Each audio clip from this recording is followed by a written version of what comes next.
எல்லாருக்கும் வணக்கங்க. இன்னைக்கு இட்லி மாவு போண்டா ஒரு பலகாரம் பார்க்கலாம். அதுக்கு இஞ்சி, கொத்தமல்லி தழை, கருவேப்பிலை, பச்சை மிளகாய், மிளகு, சீரகம் கொஞ்சம் போட்டுக்கலாம்.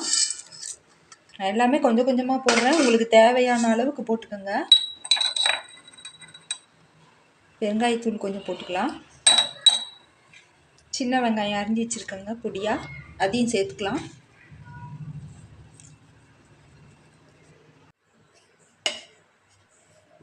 அரிசி மாவு போட்டுக்கலாங்க. ஒரு 3 ஸ்பூன் போட்டுக்கிறேன் நான்.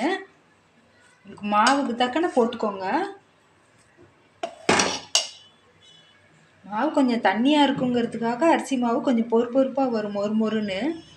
ஒரு குட்டி எலுமிச்சைப்பழம் ஒரு மூடி புழிஞ்சு விட்டுக்கலாங்க.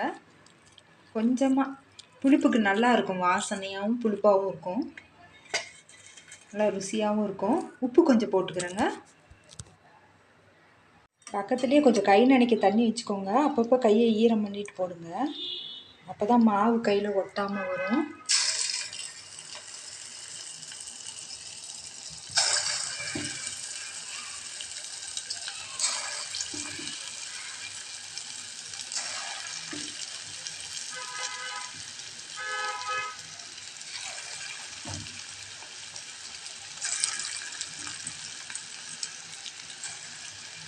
பொன்னிறமாக வேக விட்டு செவந்த உடனே எடுத்துடலாம்.